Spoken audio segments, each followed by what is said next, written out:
Hello दोस्तों, कैसे हो आप लोग। तो दोस्तों मैं आप सभी का स्वागत करता हूं आपके अपने प्रतिगिरी कॉमर्स एकेडमी पे। दोस्तों अगर यहां पे बात करूं तो एफआई के हमने फर्स्ट और सेकंड चैप्टर पूरा कंप्लीट कर लिया। अब हम आ चुके हैं हमारे थर्ड चैप्टर पे जिसका नाम है डिमांड फंक्शन, और ऐसे ही करके हम जो हमारा जो पूरा सिलेबस है वो कंप्लीट कर लेंगे। अब यहां पे अगर मैं बात करूं तो डिमांड फंक्शन, डिमांड क्या होता है ऑलरेडी हमने देख लिया। Demand is the desire which is backed by the ability and the willingness to pay for a commodity. अगर इनमें तीनों में से अगर एक भी एस्पेक्ट गायब रहता है तो उसको डिमांड कंसीडर करेंगे क्या हम लोग? डिमांड कंसीडर नहीं करेंगे। समझ में आ गया। अब यहां पे हम क्या देखने वाले? लॉ ऑफ डिमांड देखने वाले। अब लॉ ऑफ डिमांड क्या है? लॉ ऑफ डिमांड जो आपका दोस्तों अल्फ्रेड मार्शल द्वारा दिया गया था, प्रोफेसर अल्फ्रेड मार्शल द्वारा, उनके बिग प्रिंसिपल ऑफ इकोनॉमिक्स में, जो कि पब्लिश हुई थी आपके ईयर 1890 में हुई थी दोस्तों। अब ये लॉ हमें एक्सप्लेन क्या करते हैं? लॉ हमें जो प्राइस है, प्राइस और क्वांटिटी डिमांड है, उसके बीच का जो रिलेशन है उसके बारे में हमें क्या एक्सप्लेन करता है दोस्तों।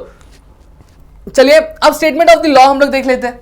क्या है स्टेटमेंट ऑफ लॉ, जिसको हम लोग लॉ ऑफ डिमांड बोलते हैं। देखो लिखना कैसे वो भी हम यहां पे डिस्कस करेंगे। According to professor Alfred Marshall, other things being constant, higher the price of a commodity, smaller is the quantity demanded. Higher is the price of a commodity, smaller is the quantity demanded. ठीक है। अब यहां पे क्या बोला है? Lower the price of a commodity, lower the price of the commodity, larger is the quantity demand. तो आपको याद क्या करना है? देखो याद करने का बहुत सिंपल ट्रिक है। देखो हायर स्मॉलर लोअर लार्जर, याद कर लो। Higher smaller lower larger, higher smaller lower larger.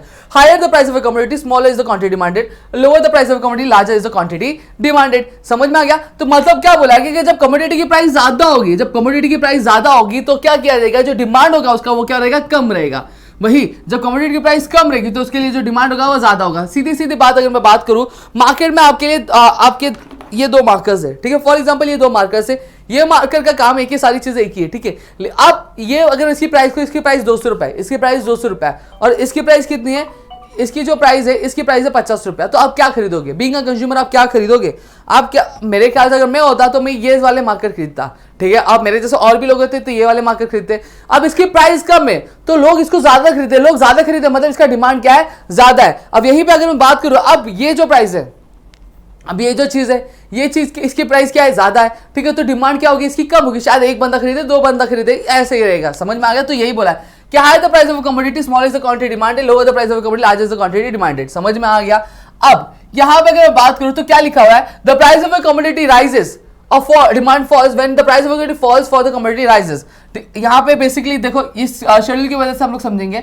देखो जब प्राइस कितना था कमोडिटी का? 50 रुपया था। जब प्राइस था कमोडिटी का कितना? 50 रुपया। तो लोग कितना खरीद रहे थे? 1 किलो खरीद रहे थे। कितना खरीद रहे थे? 1 kg खरीद रहे थे।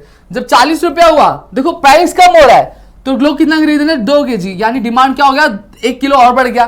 फिर उसके बाद 30 रुपया का हुआ तो क्या हो गया? प्राइस कम हो रहा है तो देखो डिमांड कितना हो गया? 1 किलो से सीधा 3 किलो हो रहेगा यहाँ पे, ठीक है। अब जैसे जैसे प्राइस कम, 20 रुपया हुआ तो कितना हो गया? डिमांड 4 किलो हो गया। अब यहीं पे अगर मैं बात करूं, जब प्राइस जो था 10 रुपया था तो कमोडिटी का जो ये था डिमांड क्या था? कितना हो गया? 5 किलो का हो गया। तो आप देख सकते हो जैसे जैसे प्राइस कम हो रही है वैसे वैसे डिमांड बढ़ रहा है, और जैसे जैसे प्राइस बढ़ रहा है वैसे वैसे क्या हो रहा है? जो डिमांड हो रहा है कम हो रहा है। अगर मैं यहां से नीचे से ऊपर की बात करूं, 10 था, 20 था, फिर 30, 40, 50, तो डिमांड भी क्या कम हो गया? 5 हुआ, फिर 4 हुआ, फिर 3 हुआ, फिर 2 हुआ, फिर 1 हुआ। समझ में आ गया। तो यही चीज है। क्लियर हो गया होगा मेरे ख्याल से आपको।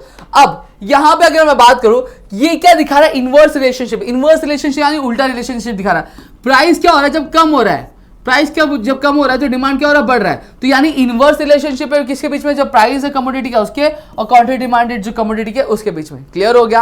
अब when the price of a commodity X is 50, यानी देखो जब 50 था वो तब डिमांड कितना था? 1 किलो था।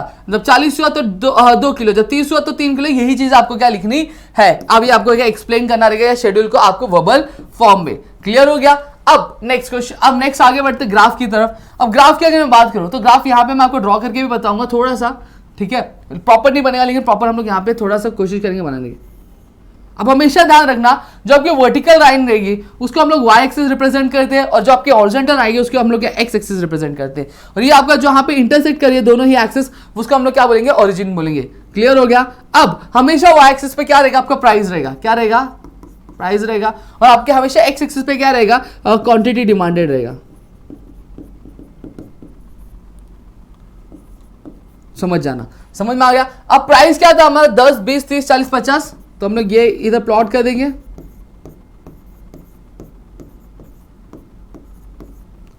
अब यहाँ पे क्वांटिटी डिमांडेड क्या है 100 तो सॉरी 1 किलो 2 मिनट क्या क्वांटिटी डिमांडेड कितना था हमारा 1 kilo 2 kilo 3 kilo 4 kilo 5 kilo. समझ में आ गया। अब इतनी चीजें समझिए। अब यही चीज जो हमने शेड्यूल में देखी वही चीज करनी है। जब क्या था 50 रुपए था तो डिमांड कितना था 1 किलो था। तो यहाँ पे ये देखो ये और ये यहाँ पे मिल रहे हैं तो हम लोग यहाँ पे इसको क्या इंटरसेक्ट करेंगे। समझ में आ गया। फिर उसके बाद यहाँ से अच्छा यहाँ पे मैं आपको दिखाता हूँ। देखो जब 50 रुपया था क्योंकि वो रफ है तो यहाँ पे जब 50 रुपया था तो यहाँ पे 1 किलो डिमांड किया था तो यहाँ पे तो दोनों यहाँ पे मिल रहे हैं। ठीक है इधर एक पॉइंट दबा दिया। फिर उसके बाद जब 40 रुपया तो कितना हमारा 2 किलो तो यहाँ पे हम लोग जाएंगे और यहाँ पे हम लोग जाएंगे तो यहाँ पे इंटरसेक्ट हो गया।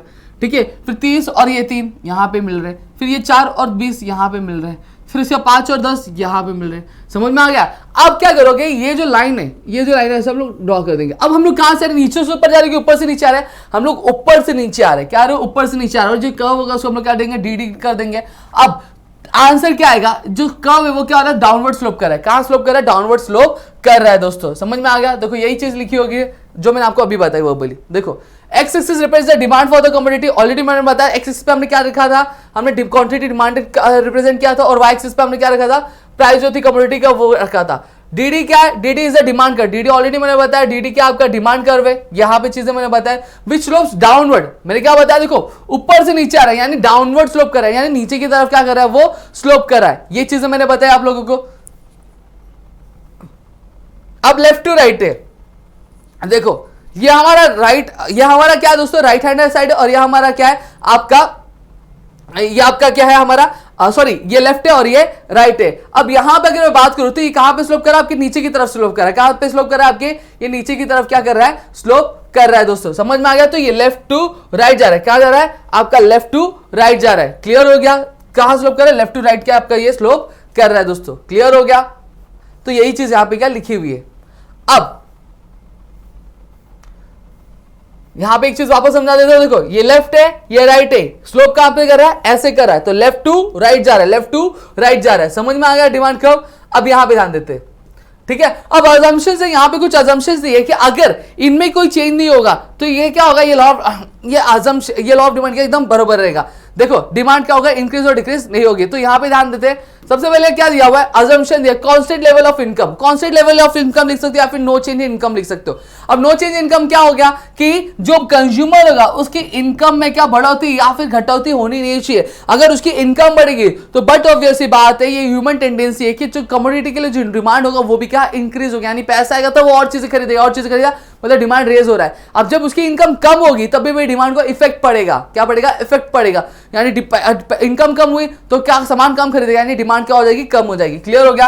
अब फिर उसके बाद no change in size of population. No change in size of population जैसे अगर मैं बात करूं कि फॉर एग्जांपल कि ये एक एरिया है इस एक एरिया में एक स्टेशनरी की दुकान है। पहले 10 की पॉपुलेशन थी। कितने की पॉपुलेशन थी 10 की पॉपुलेशन थी तो कितने लोग आते थे स्टेशनरी में 10 नोटबुक खरीदने आते थे। कितनी खरीदते थे 10 नोटबुक आते थे। ठीक है अब पॉपुलेशन जो है वो बढ़ गई। अब 10 से क्या हो गई 100 हो गई। अब 100 स्टूडेंट्स हो गए एक एरिया में तो अब नोटबुक की जो डिमांड थी वो भी क्या हो गई बढ़ गई यानी अब कितना हो गया 100 हो गया। तो जैसे पॉपुलेशन बढ़ा तो क्या हो गया जो डिमांड था वो भी रेज हो गया। इनकेस अगर पॉपुलेशन कम होता तो डिमांड भी क्या हो जाता कम हो जाता। क्लियर हो गया। फिर उसके बाद आता है prices of substitute good. Prices of substitute good मतलब क्या होता है जैसे अगर फॉर एग्जांपल सबसे बेस्ट एग्जांपल जो हमारा टी दो बड़ा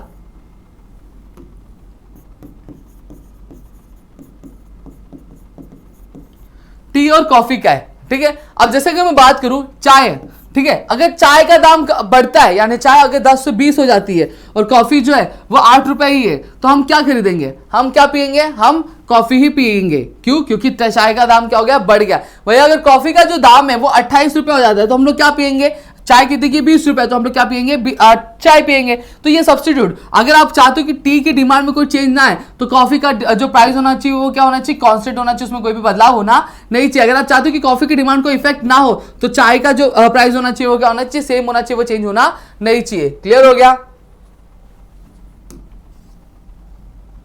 अब प्राइसेस ऑफ कॉम्प्लीमेंट्री गुड्स जैसे अगर मैं बात करूं गाड़ी और पेट्रोल, ठीक है, अगर गाड़ी का दाम बढ़ता है तो लोग गाड़ी खरीदेंगे नहीं। जब गाड़ी नहीं खरीदेंगे तो कहीं ना कहीं पेट्रोल क्या करेंगे, पेट्रोल यूज करेंगे तो पेट्रोल का दाम डिमांड क्या हो जाएगा, कम हो जाएगा। सेम चीज अगर पेट्रोल का दाम बढ़ता है तो लोग गाड़ी नहीं खरीदेंगे। लोग गाड़ी खरीदेंगे क्या, नहीं खरीदेंगे, क्योंकि पेट्रोल अगर 200 रुपए लीटर होता है तो लोग बोलेंगे गाड़ी लेके मतलब क्या, 200 रुपए पेट्रोल कौन भराएगा, सही बात है। तो अब बट ऑब्वियसली बात है, जो डिमांड है कार की वो भी क्या हो जाएगी, कम हो जाएगी। क्लियर हो गया। फिर उसके बाद no expectation about the future changes. अब फ्यूचर चेंजेस इन प्राइस, अब देखो अगर जैसे फॉर एग्जांपल आज जो कांदा है फॉर एग्जांपल 20 रुपए किलो मिल रहे हैं, 20 रुपए किलो मिल रहे हैं, ठीक है।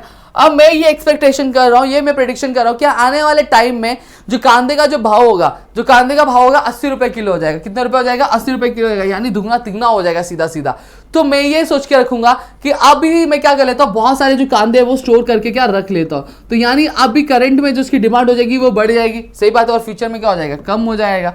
अब वही ये एक्सपेक्टेशन कर रहा हूं मैं, ये अज्यूम कर रहा हूं कि आज जो है दाम है कांदे का वो 80 रुपीज क्या केजी है, ₹80 क्या केजी है। अब ये मेरे एक्सपेक्टेशंस है कि आने वाले टाइम में जो 20 रुपए किलो क्या कांदा होने वाला है, तो मैं अभी का मेरा जो कांदे का डिमांड होगा वो क्या हो जाएगा, अभी कम हो जाएगा, आगे क्या हो जाएगा, बढ़ेगा। यानी कहीं ना कहीं अगर हम फ्यूचर प्रेडिक्शंस भी करते हैं तो क्या हो जाएगा, जो डिमांड को क्या इफेक्ट पड़ता है। No change in habit trend and fashions, no change in taste habit preference fashion. अब यहां पे क्या बोला, देखो टेस्ट अगर इंसान का बदल गया, चेंज अगर फैशन अगर उसका चेंज हो रहा है, फिर ट्रेंड चेंज हो रहा है। पहले हुडी का बहुत ज्यादा चल रहा था, अब क्या चलते, अब जो हमारे जैकेट्स आते हैं वो बहुत ज्यादा चलते हैं, ठीक है। तो यहाँ पे ट्रेंड चेंज हुआ तो जैकेट, अब हुडी का जो डिमांड है वो कम हो गया और जैकेट्स का जो मार्केट है वो क्या हो गया, बढ़ गया, तो कहीं ना कहीं डिमांड इफेक्ट हुआ। No change in taxation policy. अब बाई टैक्सेशन पॉलिसीज जैसे जीएसटी की बात करूं, अब जीएसटी के आने की वजह से टैक्सेशन में चेंज हुआ ना, जीएसटी आई तो क्या हुआ, बहुत सारे जो कमोडिटी थी उसकी जो डिमांड थी वो बढ़ गई, यानी उसकी प्राइसेस कम हो गए तो उसकी डिमांड बढ़ गई। अब जीएसटी बहुत सारे सेक्टर्स में लगी तो उसकी प्राइसेस क्या हो गए, बढ़ गए, तो उसकी डिमांड क्या हो गई, कम हो गई। तो इस वजह से क्या होता है, ये इफेक्ट क्या पड़ता है दोस्तों, समझ में आया। तो मेरे ख्याल से आपको इतनी चीजें क्लियर हो गई, इसमें कुछ डाउट नहीं हो गया। यहाँ पे हमने अजम्पशंस भी कर लिया, लॉ ऑफ डिमांड भी कर लिया, दोनों ही चीजें हमने क्या भली बात कर ली। इनकेस अगर कुछ डाउट है तो आप कमेंट सेक्शन में बता सकते हैं। साथ ही साथ वीडियो अच्छी लगे तो प्लीज वीडियो को लाइक करो, चैनल सब्सक्राइब नहीं करो तो चैनल सब्सक्राइब करो, अपने दोस्तों का शेयर करो, ताकि ऐसे और कई सारे वीडियो लेक्चर्स हम आपके लिए लेकर आ सके दोस्तों।